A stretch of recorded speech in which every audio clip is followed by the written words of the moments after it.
શ્રીમદ ભાગવત નવમો સ્કંધ 17મો અધ્યાય. ક્ષત્ર, વૃદ્ધ, રજી વગેરે રાજાઓના વંશનું વર્ણન. સુખદેવજી મહારાજ કહે છે, પરીક્ષિત, રાજેન્દ્ર પુરવારનો એક પુત્ર આયુ, એને 5 પુત્ર થયા. નહુષ, શત્રુવૃદ્ધ, રજી, શક્તિશાળી, રંભ અને અનેના. હવે શત્રુવૃદ્ધનો વંશ એ તમને કહું. શત્રુવૃદ્ધના પુત્ર સુહોત્ર અને એના 3 પુત્ર કાશ્ય, કુશ અને ગૃધ સંમદ.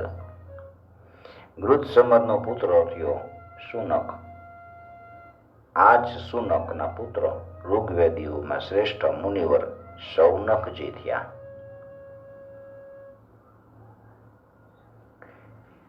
કાશ્યનો પુત્ર કાશી, કાશીનો રાષ્ટ્રનો દીર્ઘતમા અને દીર્ઘતમાનો ધન્વંતરી.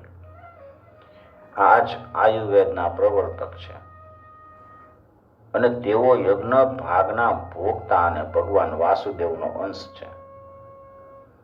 સ્મરણ માત્રથી જ બધાય પ્રકારના રોગ દૂર થઈ જાય છે. આ ધન્વંતરી ભગવાનનું સ્મરણ કરે, એનું ખાલી સ્મરણ કરે ને તે બધા રોગ દૂર થઈ જાય. અખતરો કરવા જેવો. પછી ભીમરથનો દિવોદાસ અને દિવોદાસનો ધુમાન.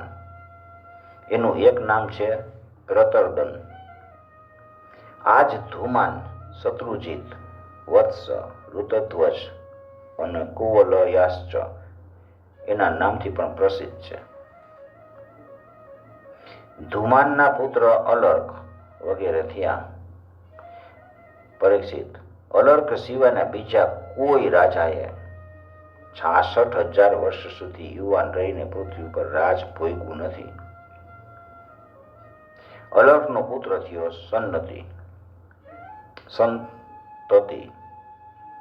સંતતિનો પુત્ર સુનીત.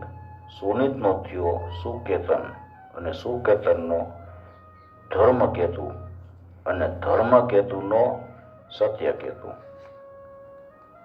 સત્યકેતુથી ધૃષ્ટકેતુ, ધૃષ્ટકેતુથી રાજા સુકુમાર અને સુકુમારથી વિતિહોત્ર, વિતિહોત્રથી ભર્ગ અને ભર્ગથી રાજા ભાર્ગ ભૂમિનો જન્મ થયો. આ બધાય શત્રુવૃદ્ધના વંશમાં કાશીથી ઉત્પન્ન થયા રાજાઓ.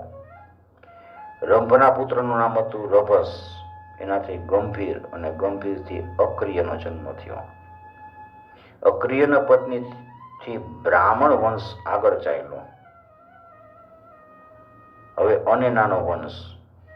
અનેનાને એક પુત્ર હતો શુદ્ધ.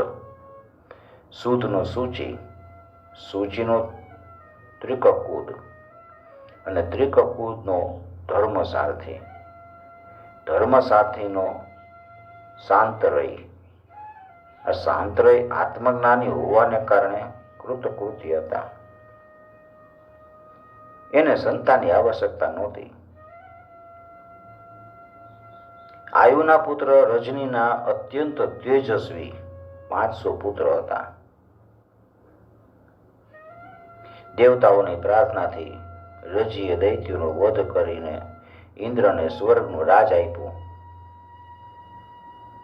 પણ દેવતાઓ પોતાના પ્રહલાદ વગેરે શત્રુઓથી ભયભીત રહેતા હતા, એટલે એણે સ્વર્ગનું રાજ પાછું રજનીને આપી દીધું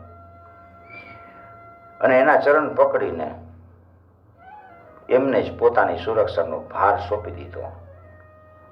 જ્યારે રજનીનું મૃત્યુ થઈ ગયું ત્યારે ઇન્દ્રના માગવા છતાંય રજનીના પુત્રોએ સ્વર્ગનું આપ્યું અને તેઓ પોતે યજ્ઞનો ભાગ ગ્રહણ કરવા લાગ્યા. ત્યારે ગુરુ બૃહસ્પતિ ઇન્દ્રની પ્રાર્થનાથી વ્યભિચાર વિધિથી હવન કર્યો. અભિચાર વિધિથી અભિચા વિધિથી હવન કરી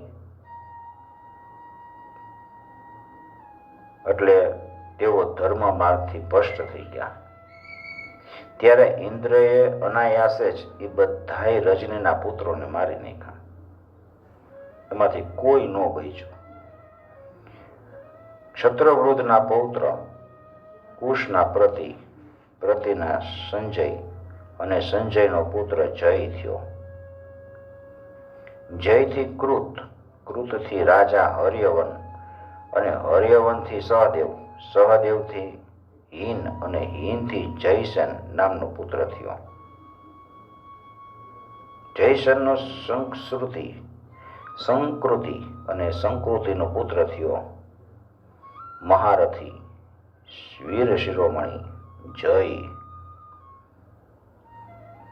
ચત્રવૃદ્ધિની વંશ પરંપરા છે, એમાં આટલા જ રાજાઓના